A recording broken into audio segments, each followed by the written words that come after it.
Democracia. A gente ouve essa palavra o tempo todo, né? Mas o que ela realmente significa? É só ir lá e votar de vez em quando? Olha, é uma ideia com uma história fascinante, mas que hoje o futuro dela parece bem incerto. Vamos mergulhar nisso para entender o porquê. E para a gente ter uma noção do tamanho da urgência, olha só esse dado do Instituto Vedem. 70% da população do planeta hoje vive sob algum tipo de regime autocrático. Pois é, a imensa maioria das pessoas no mundo não tem o poder básico de escolher quem vai governar a vida delas.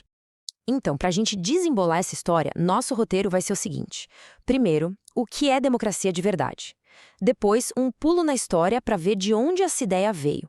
Aí a gente vê as formas que ela pode ter, como dá para medir uma democracia hoje em dia e, para fechar, os desafios gigantes que ela está enfrentando agora no século XXI. Bora lá então. Começando pelo começo, pelo mais fundamental. Afinal de contas, o que é democracia? Sabe, a resposta está na origem da palavra. Vem lá do grego antigo. Se a gente quebrar ela, temos demos, que significa povo, e kratos, que é poder ou governo. Juntando tudo, pronto, governo do povo. Simples assim. Na sua raiz, é isso, o poder pertence ao povo. Ok, poder do povo soa bem, mas como é que isso funciona na prática? Bom, para funcionar, precisa de alguns pilares, né? Tipo, todo mundo ser igual perante a lei, sem exceção, ter liberdades básicas, sabe? De poder falar o que pensa, de se associar, e, claro, um Estado de direito, onde as regras valem para todo mundo. Mas o coração de tudo é a soberania popular. Ou seja, a decisão final é do povo. E como o povo exerce esse poder? Principalmente escolhendo quem vai governar, através de eleições que sejam justas e competitivas. Mas olha, essa ideia não apareceu pronta do nada não, foi uma longa caminhada. Uma história cheia de altos e baixos, de avanços e retrocessos. Pensa numa jornada que atravessa séculos. Tudo começa lá atrás, na Atenas Antiga, em 508 a.C. Foi ali o primeiro grande experimento. Aí a gente dá um salto gigante no tempo para 1215 na Inglaterra. É quando a Magna Carta aparece e, pela primeira vez, coloca um freio no poder absoluto de um rei. Mais um pulo e a gente chega no século XVIII. Aí o negócio explode com as revoluções americana e francesa, trazendo contudo a ideia de direitos. E finalmente, chegando mais perto da gente, nos séculos XIX e XX, a grande briga foi para expandir o direito ao voto. Só que tem um detalhe fundamental aqui. Essa democracia lá do comecinho não era para todo mundo, longe disso. Pega Atenas, por exemplo. Quando eles falavam o povo, eles queriam dizer homens, livres e que tivessem alguma propriedade. Mulheres ficaram de fora. Escravizados? Nem pensar. Estrangeiros? Também não. Então, uma parte enorme da história da democracia é, na verdade, a história da luta para alargar esse conceito de povo. Beleza. Então, se o poder é do povo, como é que o povo usa esse poder no dia a dia? Basicamente, existem duas grandes formas de fazer isso. De um lado, tem a democracia direta. Pensa no modelo lá de Atenas, onde os cidadãos votavam diretamente nas leis.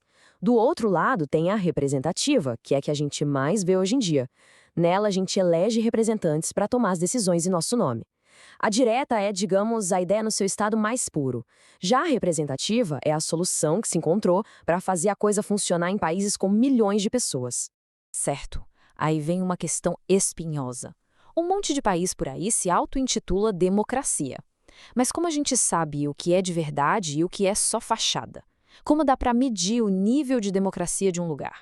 Então, existem organizações, tipo a Economist Intelligence Unit, que fazem exatamente esse trabalho.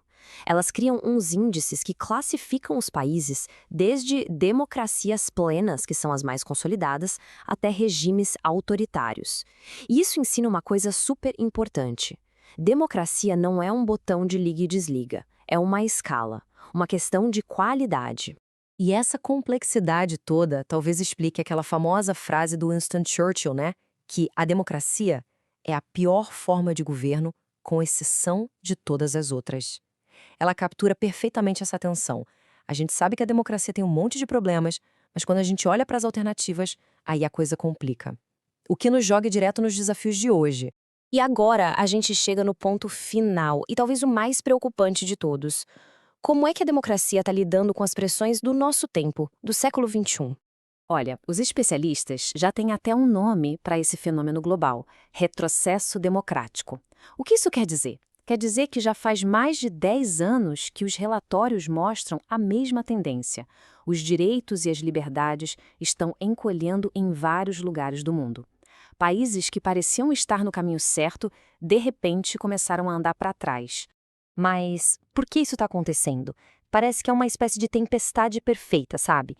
A gente tem uma desigualdade econômica gigante que gera muita insatisfação.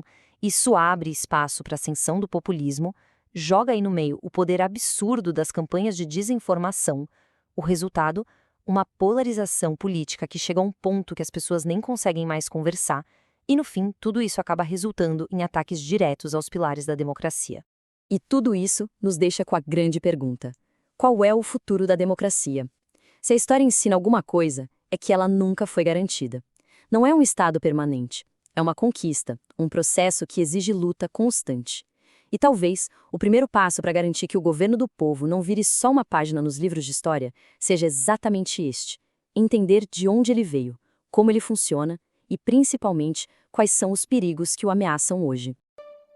Se você gostou do vídeo, curta, se inscreva e continue explorando com o que é, com IA.